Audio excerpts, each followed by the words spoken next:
The year is 2552. Humanity is at war with an alien alliance known as the Covenant. We are losing. The Covenant have burned our worlds, killing billions in their genocidal campaign. Cut to the year 2552's opening, and we've just got our asses kicked by this colourful collective of aliens. Imagine how much better this would have been if it was the opening to the Halo series. After the space of about 10 minutes, you've just established that the Covenant are not to be fucked with. They've sent one frigate to this planet and pretty much wiped out an entire battalion of UNSC, including crippling one Spartan, and downing a UNSC destroyer. All of a sudden, all the passing dialogue throughout the entire show actually means something because the Covenant are not to be fucked with. Now, when they talk about the war and how they need John on the front lines, it actually makes sense. This is the first time we've actually seen the Covenant represent and do something. But working jellyfish, we saw the Covenant in the first episode, therefore this doesn't make any sense. Oh really? You fucking pseudo-intellectual tuner. Let's have a look at the first episode, shall we? Insurrectionists, elites turn up, wipe the floor, Spartans turn up, wipe the floor. This sets the precedent that the Covenant are shit and that humanity has all the answers. Let's look at some amplifying factors. The Spartans are on shore leave for the next 2 episodes. Reach is untouched, looked like a Garden of Eden. Outer colonies have no idea who the Covenant even are. To the point where Pandabate has decided to go back to her home planet and start a civil war. And the Covenant hierarchy are sitting around doting on how pretty the Blessed One is. So why should anyone watching this show who hasn't played the games or read the books fear the Covenant at all? Shoving an action sequence up the 5th episode of this show after doing no world building up until this point does not excuse everything that's come before. Also, the action sequence itself is full of holes and we're going to get to that. So let's break down the episode that was. The episode opens on Eridness 2 with Dr. Halsey and Captain Keyes looking smashing in his fedora.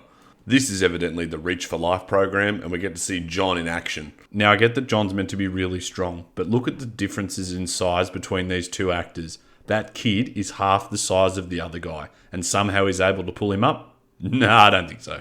Should have stayed true to the book. It's much easier for a smaller kid to win a game of King of the Hill. Just saying. Writing for television edit 101. Keyes looks up, and he's grumpy. Back to the present day, and the UNSC has established a base camp in which to study the artifact on Eridness 2. Super Nerd turns up because we can't have an episode of Halo without a whole heap of family drama. Keyes chucks her in the back of the ute, and they drive down to the site. Aerial pan to the top of screen, and... Wow! What a hole! Long John, Halsey and Battle Angel are staring at the object, and Cortana implores John not to touch this artifact because it's 4 times as powerful as the last one, and it'll blow his brain up if he does. So it's probably even money to assess that he'll grab this thing in the next 5 minutes. For the first 10 minutes of this episode, Long John actually acts like John. Keeps his helmet on, has a little head turn, and doesn't say anything. It's fantastic. Cut to Madrigal, and Pandabate and Rubber Arm are trapped in the desert because their motorbike's broken down. Dong. Pandabate then continues to be condescending to Rubber Arm, just like she does with all the lead characters in the show, so Rubber Arm takes matters into his own hands. Pandabate has a very teenage reaction to getting locked up and then throws away a water bottle. Good work, dickhead. It'd be real unfortunate to be in the hot Madrigal sun and not have any water with you. A quick one, I have no idea what the showrunners are doing with this character. I think she's meant to be sympathetic, but she does stupid things all the time, and so her decision to go back and start a civil war makes even less sense because she's actually stupid. She's not brave, wanting to fight against all odds, it's just her, and she makes stupid decisions all the time. I do not understand what they're doing with her. Back on E2, and Super Nerds found her way inside the cave and congratulated her mother on finding this Forerunner object. I really have to stop calling it a Forerunner object because the show hasn't specified that yet. Halsey thanks her daughter briefly and then gets straight back to work because she's not fucking around because the Covenant are probably inbound. Super Nerd gets upset that her mother's ignoring her and cut to a briefing where, funnily enough, the Covenant are likely on the way. Who knew? Serious Spartan ladies telling the Marines that they need to get things sorted and get that object into slip space before the Covenant arrive. Not Kelly then turns to the dude that should be the Master Chief and asks if he ever wonders why the Covenant do what they do and why they want to kill humanity. Not Fred says that he doesn't think about it, and then Not Kelly asks, do you ever wonder why you don't think about it? And then he tells her to get fucked. Correct. Also, quick one, look at this dickhead. Doop doop doop, typing on the computer. I'm an actor. Super serious female Spartan then grabs a little drone off one of the Marines and throws it up into the air. I want to take a moment here to say the production design and the props and the costuming is excellent on this show. I'm very impressed with all of it. It just makes me sad that it's attached to such a shit script. Not Blue Team steps outside and John is loitering with intent and watching them from a distance. Battle Angel asks what he's looking at, and we all know the answer to that because why would you be looking at anything else? The most beautiful girl I have ever seen with a bad. How do we get over there? John gets down there and asks Not Kelly to take her helmet off. John immediately deduces that she's removed her emotional palette, and he asks when and why. Not Kelly explains that she was creeping on him and then she saw him do it, so she thought it was a good idea, and now she's having the time of her life and she's really happy. John gets shitty at her and tells her she's grounded. Don't worry, Long John, you send her to me and I'll give her a good spanking. Long John explains that she's not combat ready and that she needs to go wait with the ship, and then she counters with he's probably not combat ready either because he's done the exact same thing. There's a little bit of back and forth between Battle Angel and Long John, and Jen Taylor is absolutely on point here. I actually laughed at this line. Can't hear myself think. Well, I can, and you're not missing much. Again, super jarring having the wonderful Jen Taylor voicing Cortana and not having Steve Downs. Missed opportunity. So building consistency within your own world, it stands to reason that if the UNSC has set up a base camp to study the object here, they would set up a base camp on Madrigal in order to study the location the first object came from. Right?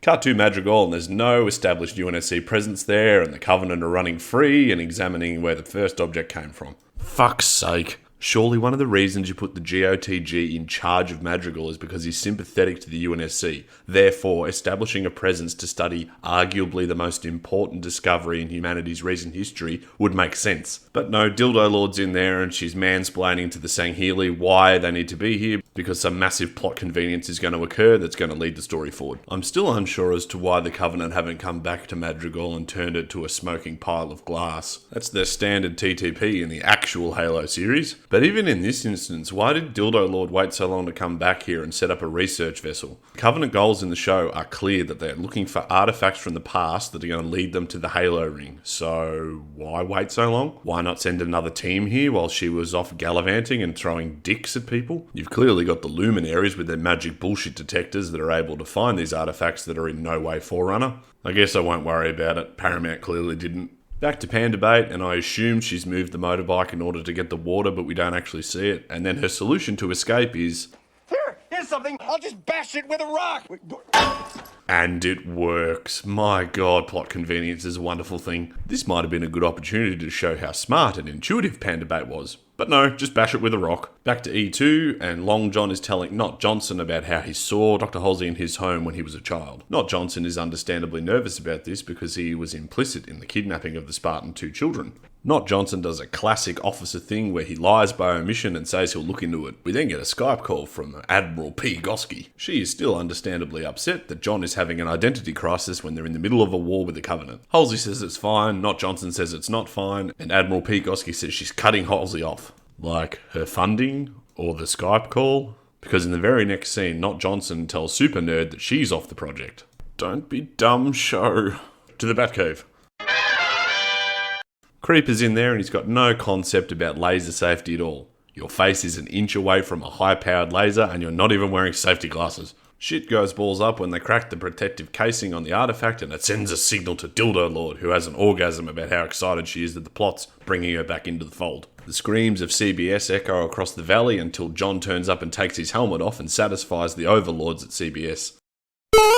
Things die down, and then despite the inherent safety risk of this object, no one is guarding the room when Chief decides to come back and give it a bit of a feel. Also, important point here, please note that John doesn't have his helmet. He didn't have his helmet when he was outside. He wasn't holding it when he came into this cavern. John has a flashback that's over 9,000, and he sees himself as a young man being kidnapped by dudes wearing face masks. How fucking stupid is it that all these dudes are wearing face masks and the only person who could be possibly recognisable in the future is not wearing a face mask, and she's the one that sedates him? This is fucking ridiculous. Paramount, I don't know what you are doing, but you are doing it badly. Sensing my frustration, Long John turns around, flips his shit, and is about to cave in Dr. Halsey's head when... So that's why they took all the time to explain that in episode 2. Makes sense now. It's still stupid, but it makes sense. Back to Madrigal, and Rubber Arms found himself a vehicle, only to discover that Panda Bait has disappeared. He follows her very clear tracks down to the motorbike, where he gets jumped by her because she's hiding Tusken Raider style in the sand. How did she so easily hide the fact that she was hiding under the sand? There'd be tracks and all sorts of other shit. You know what? Don't think about it. Back to E2, John's woken up and he's still seeing red. He's about to have an argument with Cortana, but then the show mercifully decides to give us an action sequence rather than another scene of family drama. Cut to where I assume the entire budget for season 1 went, and we've got some Banshees coming in and dropping bombs onto the UNSC destroyer. The Banshees do a couple of strafing runs and blow a whole bunch of Marines to kingdom fuck. Remember that little detail I told you to keep an eye on earlier, how John was inside the cave and didn't have his helmet? So John emerges from the cave, wearing his helmet. Where did it come from? How did he get it? This doesn't make sense. Then the only Marine in the entire UNSC who actually appreciates John the Master Chief for what he is and the symbolism he represents hands him a rifle. Was that me? Hey, mate, I don't think they're going to give you a medal for that one. Not Johnson, despite being a combat veteran with, I imagine, decades of experience fighting a war against the Covenant, freaks out when he sees what the Covenant is capable of doing. Paramount, this would be fine if it was the super nerd who I assume is a special service officer who doesn't see much action, but this dude's meant to be a war hero, a combat veteran. He and Chief have been fighting side by side with each other for years. This doesn't make sense, from a show perspective and from a wider canon perspective. Anyway, Long John finds Not Johnson, and then Not Johnson tells him that the only way out of the canyon is to go straight at the enemies. Long John's not too worried because he's got massive plot armor, and then Not Kelly turns up and John tells her to go get on Overwatch. Hey, finally, grunts and jackals, about time. Then there's this absolute piece of cringe. 60 seconds down. I know how the game is played, Chris. Oh, look how fucking clever we are. Pretty sure you don't know how this game is played, mate, because you keep taking your helmet off every fucking 2 minutes. This whole action sequence reeks of someone who's only ever played Halo on easy at best. Not to mention that the Mjolnir shields fluctuate wildly depending on what the plot needs them to do, but we'll get to that. A Marine gets turned to pink mist, and then John makes a really shit joke and commandeers the Warthog. The Spartans jump into a triple kill waiting to happen car, and then Ripper J turn up the side of the valley heading towards the vehicle that's going to get them out. Meanwhile, Super Nerd's ship gets hit by a strafing Banshee run and she has to grab someone and haul them out of the fire, because she's a hero too, just like her dad. She is actually dealing with this whole situation a lot better than her father is. It's quite bizarre. Halsey sees Miranda's ship get blown up and then she runs out to assist her daughter. Gee, she runs quicker than the Spartans. That must have been 200-300 meters that she had to cover without getting hit once. Back in the canyon, and Not Kelly's doing her best to keep the Banshees at bay with her sniper rifle. Unfortunately for her, and Not Johnson, a Phantom drops in behind them and starts dropping infantry. And the Jackals have plasma swords? Okay. Oh wait, this actually makes perfect sense because Long John Silver keeps taking his helmet off. You can't give Jackals rifles. I mean, look what they do to you in Halo 2 even when you're wearing a helmet. After being high on life for about an episode and a half, Not Kelly starts coming down at the absolute worst time. There's a Saving Private Ryan slow mode as she looks at all the carnage around her, and then she gets blown up. Fortunately for her, despite having depleted shields when the explosion went off, she's more or less okay. Chief, appropriately enough, is unable to focus on his primary mission because he's also removed his stupid pellet, sees that Not Kelly is in trouble and decides to yeet himself over the side of the cliff into the canyon, but fortunately lands on top of a Banshee. Now, I would call this scene stupid how John's trying to shoot the fuselage of the Banshee with his pistol, but being a fan of Halo CE, I know that that weapon is one of the most powerful weapons in the game. However, your average viewer of this show would not understand that that little hand cannon is, in fact, a hand cannon. Therefore, John just looks like a dickhead trying to shoot an aircraft with a pistol. Speaking of being a dickhead with a pistol, did not Fred not get his rifle back because he's still shooting stuff with a pistol? Then a series of fortunate events happen rather quickly. A random Banshee crashes into the Warthog and knocks the magical bullshit device back down into the canyon. Long John is somehow able to maneuver the Banshee straight into the Phantom, which causes it to explode.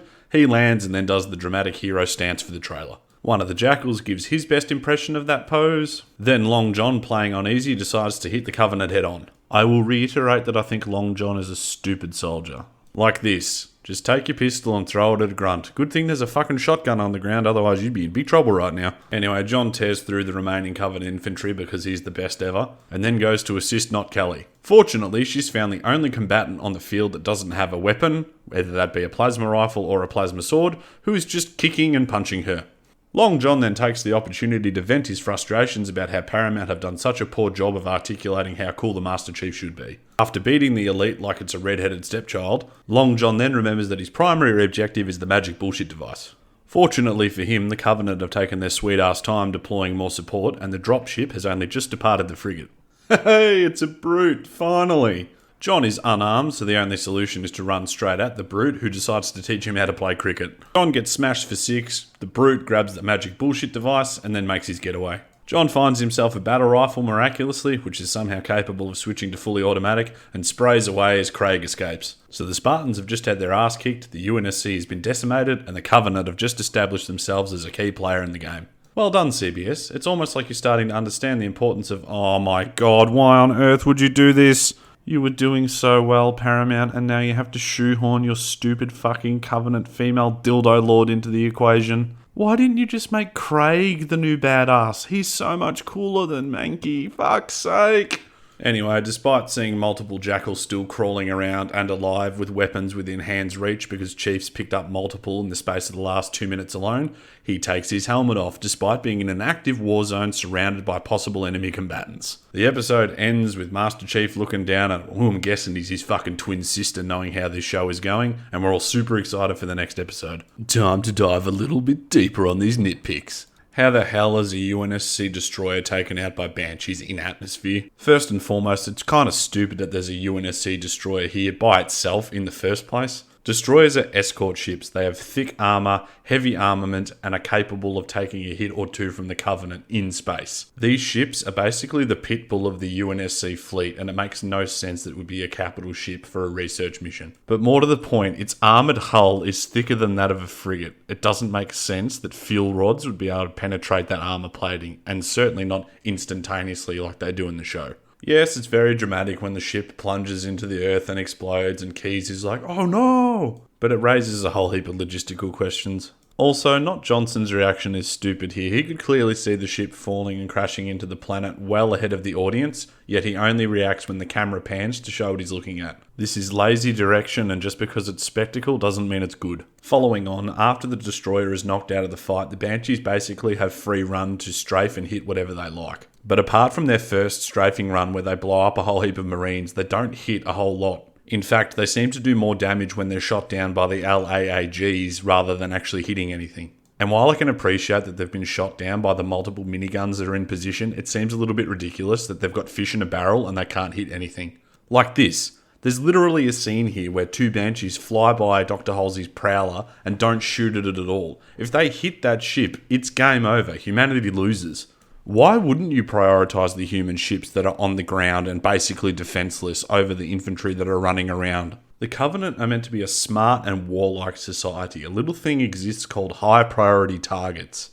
On that note, despite how inept the Covenant forces actually are, why the hell is Creeper yelling and screaming that it's his artifact and only he can have it? Does he not realise that if he goes outside, he hasn't got body armour on, he doesn't have a helmet, he doesn't have a weapon, he will get absolutely destroyed by these aliens? What is going on? As I said, the whole scene's written and directed by someone that's only played Halo on Easy. Clearly they've never played Heroic or Legendary. I can assure you that if you played Halo on Legendary, you wouldn't be standing up in the middle of the open getting shot at by Banshees. Despite having armour with shields, you would be taking cover because it takes one clean hit from a weapon system like that to send you back home to Jesus. Example, in the first episode, John jumps up on a shipping container and he's up there, gets hit 2 or 3 times by the elites before he has to drop down and take cover because his shields are depleted. In this episode, Not Kelly gets hit 5, 6, 7, 8 times, her shields aren't even fully depleted, then an explosion goes off and knocks her to Kingdom Fuck, and she's still fine. Shields depleted, but she's fine. That would kill you. When your shields hit 0, that's it. The kinetic energy of whatever it is goes straight into you. It bypasses the shields and armor and knocks you around inside that meat bucket. The only thing protecting my favourite character and her booty at this point is her plot armor.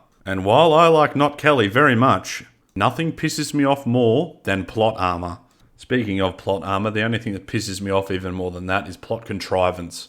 And the brilliant example of plot contrivance in this episode is the fact that the one elite on the battlefield that finds Not Kelly doesn't have a weapon. This elite comes up to her, no sword, no rifle, and just starts kicking and punching her. How very convenient for her that this one alien didn't have a weapon. The Covenant are only here because Dildo Lord touched something, had an orgasm, and went, I can see the object. Really? You're not going to bother building this up first? Maybe they were searching that location because they got a hint that the Forerunner objects were there. Also, if these devices are playing such an important part in the show, why haven't you established that they're Forerunner?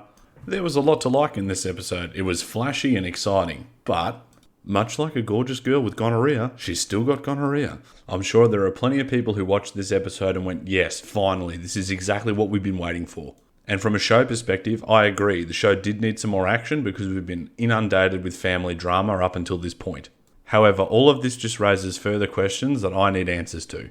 The biggest one being, and it's a running trend with my reviews, is what the hell is going on with the Human Covenant war? If I was to do the writer's job for them, I would say that there was one UNSC destroyer here because they couldn't spare any of the other fleets or task groups because they are on mission somewhere protecting a planet that was currently engaged with the Covenant. That would make perfect sense given that humanity is widespread and running out of resources while the Covenant is kicking their ass. This would be echoed by the fact that one Covenant frigate turns up here and absolutely wipes the floor with the entire UNSC battalion that's on the ground. However, the show has not established that for me. I am making that up as I go, which is not good enough. This episode would have actually made a great opening to the series because then you could have reeled it back and realised that this kind of battle is happening on multiple planets and we are losing the war hard. But right now, the only thing I'm losing is patience with Paramount Plus and their shit lazy television show. I called it before the show even came out. It's all flash and no substance, and this action scene just really amplifies that fact. Can you imagine a well-written show that was canon accurate with these special effects, budget and costumes? I'll let that thought sit with you. But remember, I'm just a brainless lump who refuses to watch the show on autopilot. Also correct. Hooroo.